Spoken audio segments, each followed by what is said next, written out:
তো সালমান এফ রহমান এবং আইনমন্ত্রী কিছু সময়ের আগের খবর গ্রেপ্তার হয়েছেন, সেটাতেও নিশ্চয়ই আপনি সুশাসন আশা করবেন। সালমান এফ রহমান সাহেব একটা মিথ্যা মামলা করেছেন, আর সেই মিথ্যা মামলায় সালমান এফ রহমানের পক্ষে যিনি আইনজীবী ছিলেন তিনি আনিসুল হক, এই দুজনের কারণে আমাকে জেলে যেতে হয়েছে। কিন্তু তারপরেও আল্লাহর হস্তে বলছি, তাদের এই যে পরিণতিটা আমাকে খুব কষ্ট দিচ্ছে এবং দিয়েছে। অনকবের বিশেষত সালমান এফ রহমান, আমি একে একে আসছি। সালমান এফ রহমানের এবং আনিসুল হকের এই যে আটক আওয়ামী লীগের রাজনীতির জন্য কি বার্তা দিচ্ছে সেটি আজকের আলোচনা। আমরা সকলে অবগত আছি সালমান এফ রহমানকে গ্রেফতার করা হয়েছে। সালমান এফ রহমানকে নিয়ে এবার তার গ্রেফতার এবং তার পূর্বের ভবিষ্যৎ নিয়ে গুরুত্বপূর্ণ কিছু তথ্য দিয়েছেন গোলাম মোল্লা রনি। দর্শক, তার আলোচনা আসলে বুঝতে পারবেন এই সালমান এফ রহমান কে, এবং সালমান এফ রহমানের জন্য গোলাম মোল্লা রনিও নাকি ক্ষতিগ্রস্ত হয়েছে এবং আইনমন্ত্রীও। প্রিয় দর্শক, আমরা গোলাম মোল্লা রনি আলোচনার পাশাপাশি আরেকটা আলোচনা শুনি। দরবেশ বাবা বলে খ্যাত সালমান এফ রহমান এবং সাবেক আইনমন্ত্রী, যার হাতে হাজারো খুনের দাগ লেগে আছে, রক্তের দাগ লেগে আছে, বিচার বিভাগকে ব্যবহার করে বিচারিক হত্যাকাণ্ড এবং সব স্বাভাবিক হত্যাকাণ্ডকে সরকারের পক্ষে বৈধতা দিতে যিনি আইনকে খুব জঘন্যভাবে ব্যবহার করেছেন, সেই আনিসুল হকের শেষ যে পরিণতি, এই পরিণতি দেখার জন্য নিশ্চয়ই তাদের পরিবার, শুভানুধ্যায়ী আত্মীয় স্বজন কেউই অপেক্ষা করছিলেন না। অপেক্ষা হয়তো করছিলেন যে তারা আইনে সোপর্দ হবেন এবং তারা আদালতে আত্মসমর্পণ করবেন এবং একটা বিচার কাজ হবে নিয়ম মাফিক, এটি হয়তো তারা সর্বোচ্চ আশা করেছিলেন। কেউ কেউ আশা করেছিলেন যে তারা হয়তো এরই মধ্যে বিদেশে পালিয়ে গিয়েছে। বিশেষত সালমান এফ রহমান, বিবিসি একটি প্রতিবেদন করেছিল যেখানে বলা হয়েছিল যে শেখ হাসিনা যখন ইন্ডিয়াতে পালিয়ে যান ভারতে, তখন তার সফর সঙ্গী হিসেবে তার বোন এবং সালমান এফ রহমানের কথা লিখেছিল। সুতরাং আমরা ভেবেছিলাম যে হয়তো বা তারা পালিয়েছেন, অথবা যদি দেশের ভিতরে থেকে থাকেন তাহলে তারা হয়তো তাদের বাসা থেকে গ্রেপ্তার করা হবে। কিন্তু যেই প্রক্রিয়ায় তারা গ্রেপ্তার হয়েছেন, এটি মোটা দাগে তাদের জন্য ব্যাপক অবমাননাকর এবং সর্বোপরি ব্যবসায়ীদের জন্য অবমাননাকর, রাজনৈতিক ব্যক্তিদের জন্য অবমাননাকর। কেননা এত টাকার থাকার পরেও যেই ব্যক্তি একটি ফিশিং ট্রলারে করে লুঙ্গি পরে গেঞ্জি পরে সীমান্ত পাড়ি দেওয়ার চেষ্টা করছেন, এবং শুধু তাই নয়, যেই নাম তার দরবেশ, কারণ তার এই যে ঘন সাদা দাড়ি, সেই দাড়ি কেটে তিনি স্বাভাবিক চেহারা করেননি, তার চুলও কলপ করে তিনি কালো বানিয়ে ফেলেছেন। আর অন্যদিকে আইনমন্ত্রী আনিসুল হক, তিনিও শাহ আমানত লুঙ্গি সম্ভবত একটা পরে, বোঝাই যাচ্ছে যে আপনারা ছবি দেখছেন এই নতুন লুঙ্গি, এই লুঙ্গির ভাঁজ হয়তো খোলেনি। তো সালমান এফ রহমান এবং আনিসুল হক দুজনেই হয়তো লুঙ্গি প্রথমবার পরলেন জীবনে। কেনই বা পরবেন তারা? কেননা তারা বাংলাদেশের ধনকুবের। বিশেষত সালমান এফ রহমান, আমি একে একে আসছি। সালমান এফ রহমানের এবং আনিসুল হকের এই যে আটক আওয়ামী লীগের রাজনীতির জন্য কি বার্তা দিচ্ছে সেটি আজকের আলোচনা। সেই বার্তা আমি দেওয়ার আগ দিয়ে একটু আমার মনোভাবটা প্রকাশ করি যে এই অর্থের তালির লাভ কি, এই অর্থের মূল্য কি। সালমান এফ রহমান বাংলাদেশের শীর্ষ ধনী ব্যক্তি, এই বিষয়ে কারোর কোনো সন্দেহ নেই। কয়েকজন ধনী ব্যক্তি আশেপাশে আছেন, যেমন এস আলম, বসুন্ধরা গ্রুপের শাহ আকবর সোবাহান এবং আরও কয়েকজন আছেন, কিন্তু এদের ধনীদের শিরোমণি হচ্ছে সালমান এফ রহমান। কেন? এই কারণে যে সালমান এফ রহমান প্রাইভেটাইজেশন বোর্ডের চেয়ারম্যান ছিলেন শেখ হাসিনার, এবং বাণিজ্য বেসরকারি খাত বিষয়ক উপদেষ্টা, অর্থাৎ সরকারি খাতের বাইরে যত খাত আছে, অর্থ লেনদেনকারী, লগ্নিকারী, টাকা পয়সা সংশ্লিষ্ট সেই সমস্ত খাতের প্রধান হিসেবে সালমান এফ রহমান গত প্রায় বলা চলে 15টি বছর শেখ হাসিনার সাথে ছিলেন, এবং বাংলাদেশের অর্থনীতিকে ধ্বংস করার জন্য, বাংলাদেশের সব ব্যাংকিং সেক্টর ধ্বংস করার জন্য একক কিংবা দ্বৈতভাবে যদি কাউকে দোষারোপ করা হয়, তাহলে সালমান এফ রহমানের নাম সবার আগে চলে আসবে। এই কারণে চলে আসবে যে তিনি বেসরকারি খাত বিষয়ক উপদেষ্টা শুধু ছিলেনই না, তিনি বেসরকারি খাতের যত সংস্থা আছে, FBCCI, BKMEA, BGMEA, chambers of commerce, রপ্তানি প্রক্রিয়াকরণ অঞ্চল, সমস্ত জায়গার এক অধিপতি ছিলেন, মুকুটহীন সম্রাট ছিলেন, এবং সেখান থেকে মশওয়ারা পেতেন। শুধু তিনি তাই না, বাংলাদেশ ব্যাংকের সবগুলো ব্যাংক থেকে তার প্রতিষ্ঠান এ পর্যন্ত যেসব ঋণ নিয়েছে, সেই হিসেবে খেলাপি ঋণের হিসাবে তিনি বাংলাদেশের শীর্ষ ব্যক্তি। এটি আপনাদের নিশ্চয়ই অজানা কথা নয়। এক জনতা ব্যাংক বাংলাদেশে বেসরকারি খাতের সবচেয়ে বড় ব্যাংক, সেই জনতা ব্যাংকের 57% যে ঋণ সেই খেলাপি ঋণের জন্য 4টা প্রতিষ্ঠান দায়ী। এর মধ্যে 2টি প্রতিষ্ঠান বেক্সিমকো গ্রুপের, সালমান এফ রহমানের, আর একটি আছে অ্যানানটেক্স, এটি হলো যে এস আলমের, আমার যদি ভুল না হয়ে থাকে। তো সেই খেলাপি ঋণ নিয়ে সালমান এফ রহমান এবং তার পুত্র শায়ান এফ রহমান এবং পুরা এই যে এফ রহমান পরিবার, বাংলাদেশের প্রায় মালিকানা তাদের। সেই মালিকানার অংশীদার হিসেবেই শুধু তিনি যে পরিচিত তা না, আমি বলেছি যে শীর্ষ ব্যবসায়ীদের মুকুট, শুধু মালিকানার জন্য না, মালিকানার জন্য যে তিনি শেখ হাসিনার অন্তত ডান হাত কিংবা বাম হাতের কোনো একটা হাত। এই কারণে শেখ হাসিনার যখনই কোনো পয়সার প্রয়োজন হয়েছে, যুবলীগকে টাকা দিতে হবে, ছাত্রলীগকে টাকা দিতে হবে, একটা নির্বাচন উঠাতে হবে, অবৈধ কোনো কিছু দমন করতে হবে, টাকা লাগবে। টাকা ছাড়া তো কোথাও কিছু চলে না। আপনার নিজের জীবনের দিকে তাকিয়ে দেখুন, আপনি গাড়ি চালাবেন, আপনার টাকার জন্য তেল কেনা লাগবে, তেল কিনতে হলে আপনার টাকা ছাড়া তেল, মানিব্যাগ খালি থাকলে কোনো কিছুই নাই। শেখ হাসিনার মানিব্যাগ, 2জন মানিব্যাগের একজন হচ্ছে সালমান এফ রহমান। সালমান রহমান মুহূর্তের মধ্যে হাজার হাজার কোটি টাকা এনে শেখ হাসিনার হাতে দিতেন। 2024 সালের নির্বাচনের আগে এক রাতেই 5,000 কোটি টাকা তিনি সংগ্রহ করেছিলেন ব্যবসায়ীদের কাছ থেকে। যেসব ব্যবসায়ীরা তাকে টাকা দিচ্ছে তাদের কেউ ব্যক্তিগতভাবে আমার সাথেও সেই তথ্য শেয়ার করেছেন। তো শেখ হাসিনার যে ক্যাশিয়ার ম্যানেজার সালমান রহমান, সেই কারণে তিনি বাংলাদেশের শিল্পপতি, আর দ্বিতীয় কারণ হচ্ছে তিনি ক্ষমতার কেন্দ্রে থাকা লোক।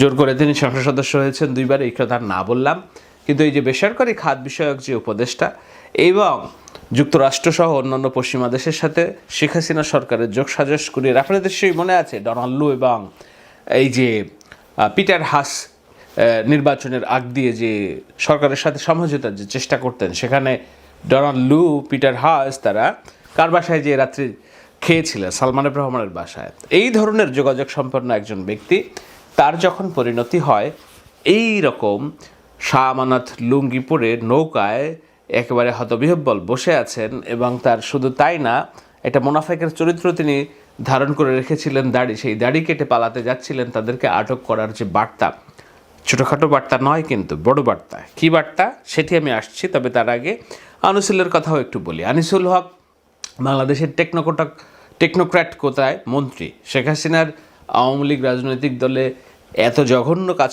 করার জন্য আইনি মেধা সম্পন্ন কেউ ছিলেন না। সেই কারণে টেকনোক্র্যাট অর্থাৎ বাইরে থেকে একজনকে নিয়ে তিনি মন্ত্রী বানিয়েছিলেন, জনগণের ভোটে নির্বাচিত কোনো এমপি না। সেই টেকনোক্র্যাট মন্ত্রী এবারে 2024 সালে বিনা ভোটে নির্বাচিত হয়েছেন, কিন্তু এর আগে টেকনোক্র্যাট মন্ত্রী থাকাকালে তিনি কি করেছেন? হেন কোনো কাজ নেই তিনি করেননি। আমরা যদি বলি যে এই যুদ্ধাপরাধীদের বিচারের জন্য যে ট্রাইব্যুনাল, সেই ট্রাইব্যুনাল কার আইডিয়া? আনিসুল হকের আইডিয়া। মামলার তথ্য প্রমাণ না থাকা সত্ত্বেও কেবলমাত্র শেখ হাসিনা চায় বলে তাদেরকে বিচারিক হত্যাকাণ্ড নিশ্চিত করার জন্য বিচারকদের চাপ দেওয়ার আইডিয়া কার আইডিয়া? আনিসুল হকের আইডিয়া। সাবেক প্রধান বিচারপতি এসকে সিনহা, তাকে অপসারণ করে জুডিশিয়ারিকে একেবারে পরিপূর্ণরূপে সরকারের আজ্ঞাবহ করার আইডিয়া কার আইডিয়া? আনিসুল হকের আইডিয়া। এমনকি কয়েকদিন আগেও ডক্টর ইউনূসের বিরুদ্ধে যখন একজন অ্যাটর্নি জেনারেলের সরকারি অ্যাটর্নি তিনি বললেন যে না, তাকে হয়রানি করা হচ্ছে, একদিনের ব্যবধানে তাকে পদত্যাগ করে তাকে চাকরিচ্যুত করার যে কাজকর্মগুলো কে করেছিলেন? আনিসুল হক করেছিলেন। এগুলো আমরা মোটা দাগে দেখছি। সামনের যে আইনি কর্মকাণ্ড, এর বাইরে তিনি এবং তার বান্ধবীকে দিয়ে বাংলাদেশের আইন বিচার বিভাগকে ব্যবহার করে সাধারণ মানুষের বিচার পাওয়ার যে ন্যূনতম অধিকার, তার সবগুলো রাস্তা বন্ধ করা এবং বিচার বিভাগকে মোটা দাগে আওয়ামী লীগের দলীয় একটা বিভাগে রূপান্তরিত করা। এই শপথবদ্ধ রাজনীতিবিদ এনায়েতুর রহিম থেকে শুরু করে যারা আছেন, জঘন্য ব্যক্তিদেরকে প্রধান বিচারপতি হিসেবে নিয়োগ দেওয়া। সাতক্ষীরা ল কলেজের একজন ছাত্রকে তিনি প্রধান বিচারপতি হিসেবে নিয়োগ দিয়েছেন, তার সর্বোচ্চ ডিগ্রি ছিল ধানমন্ডি ল কলেজের। আপনি চিন্তা করতে পারছেন, বাংলাদেশের মতো আমরা বলি যে বিচার করবে আল্লাহ, আল্লাহর পরে বিচার কোথায়? আদালত। তো আদালতেই যদি আপনি এমন ব্যক্তিদেরকে নিয়োগ দিয়ে একটা রাষ্ট্রযন্ত্রকে মেরে ফেলার জন্য যদি কারোর ব্রেন চাইল্ড থেকে থাকে, শেখ হাসিনার পরামর্শদাতা এবং আনিসুল হক। তো এই দুইজন ব্যক্তির যে পদত্যাগ, দুঃখিত, তাদের যে এই ধরা পড়া রাজনীতিতে কি বার্তা দিচ্ছে আসুন আমি এখন আলোচনা করি। বার্তা একটাই পরিষ্কার, কি সেটা হলো যে আওয়ামী লীগের উঠে দাঁড়ানোর মতো আর কোনো শক্তি সমর্থন নেই। এই কারণে আমি বললাম যে আওয়ামী লীগ একটা মাফিয়াতন্ত্র, সেই মাফিয়াতন্ত্র চলার জন্য দরকার অর্থ এবং আইন আর পেশি শক্তির যেই বিষয়গুলো ছিল মোটামুটি যুবলীগ, ছাত্রলীগ আর আইন শৃঙ্খলা বাহিনী, মূলত পুলিশ লীগ। তো এই পেশি শক্তি তো এর আগেই পতন হয়েছে, ছাত্র জনতা এদের মাজা ভেঙে দিয়েছে। বাইরে ছিল কি? বাইরে ছিল হচ্ছে অর্থ। সেই অর্থ নিয়ন্ত্রণকারী কয়েকজনের মধ্যে শীর্ষ আছে সালমান এফ রহমান। আমি জানি এখনও এস আলম, বসুন্ধরা গ্রুপের শাহ আলম বাইরে, কিন্তু খুব বেশি উত্তেজিত কিংবা খুব বেশি উৎফুল্ল হওয়ার কারণ নেই, আপনাদের একই পরিণতি অপেক্ষা করছে। মন্ত্রী ছিলেন এবং পদত্যাগ করে পার্শ্ববর্তী দেশে তিনি পালিয়ে আছেন। শেখ হাসিনা উনি সহ 7 জনের বিরুদ্ধে আজকে হত্যা মামলা হয়েছে। এই যে হত্যা মামলা হলো 7 জনের বিরুদ্ধে, এই মামলা এবং তাদের ভবিষ্যৎটা কি, যদি একটু আমাকে এটা বলতেন। না, প্রথমত যে মামলা যারা করেছেন, আমি ন্যায় বিচার আশা করি। আইনের একজন ছাত্র হিসেবে